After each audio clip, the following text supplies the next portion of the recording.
great job of just building these cast of characters, you know, making the recipe to the cake: flour, milk, eggs. This series made me an MJ fan.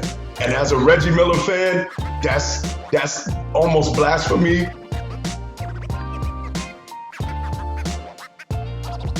The rings, the championships, the wins and all of that, but then you start seeing a little peek behind the curtains. And I thought they brought the story full circle, which if you follow any type of filmography, that's what you want, all right?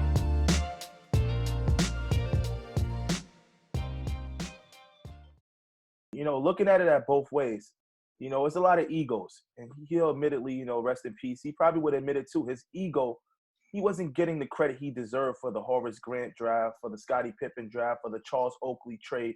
He organized that for Jordan, bringing Jordan in. And he really built that team just as much as anyone, and he wanted the credit. You see all the billboards with MJ on it.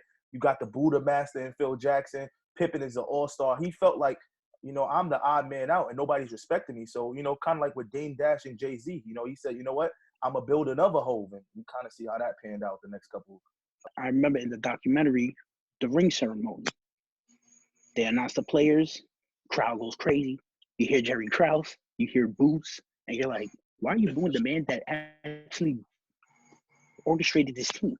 He got the coach. He's the one that gave Phil Jackson the opportunity to coach. I don't want to say he got robbed. Did he get paid under his worth? Absolutely. But again, at the time, in his mindset, that was the best deal out there. Now, maybe you wait another year or so, it could have been a completely different story.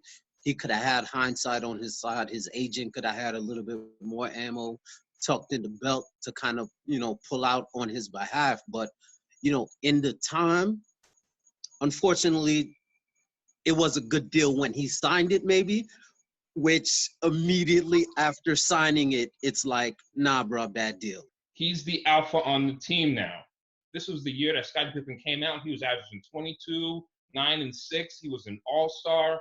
People already knew him as a defender, but now he was that complete package. And you took the ball out of his hands and put it into the hands of a rookie. He shouldn't have done it.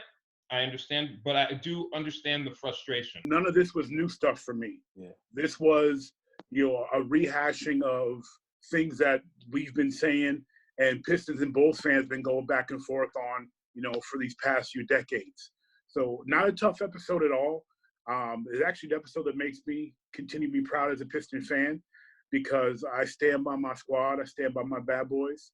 I mean, not too many surprises when it came to the Bulls and the Pistons rivalry. It was just good to see, seeing the Bulls overcome the Pistons, because like they said, that they looked like they enjoyed beating them more than actually winning the championship that year. I remember the day the Spurs traded Dennis to the Bulls distinctly.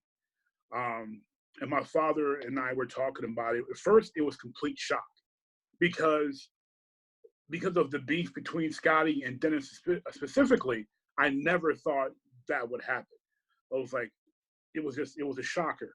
So at first I was like, wow, this is really going down. Like, Dennis Rodman is going to Chicago Bulls. How is this going to work? And then my thought process was, well, the Bulls just won the title now, because you just gave the greatest scorer in the history of the game, arguably the greatest rebounder in the history of the game. You're just giving Michael Jordan more shots. He had this energy about him that was just, that they never seen before. Like they said many times, he would play a 40-minute game. Right after the game, go on a treadmill for an hour, go work out, go party. Next day, be right back doing it again, like it's nothing. There's so many stories about him coming back the next morning and then just playing a game with high energy and everything. He was just, that's one of his traits that I don't think a lot of these players nowadays could do. Look, I don't understand how anybody would think that David Stern would have his cash cow in Michael Jordan, the guy who's bringing in all the money for the league, number one player, all the fan interest, right? This is the guy that kind of sparked globalization in sports, and he's going to say, you know what? Just get out of here, go away. Look, even if Michael Jordan had a gambling problem, guys, David Stern is going to tell him, look, you need to calm this down. This is what you need to do. Get him some help or whatever. But there's no way the NBA, as a business in America, we're talking about, is going to take their number one cash cow and say, go to the side. I never bought it before. I didn't really need the confirmation tonight, but I was glad to see people like David Stern and others talk about it. I never bought it at all for one bit.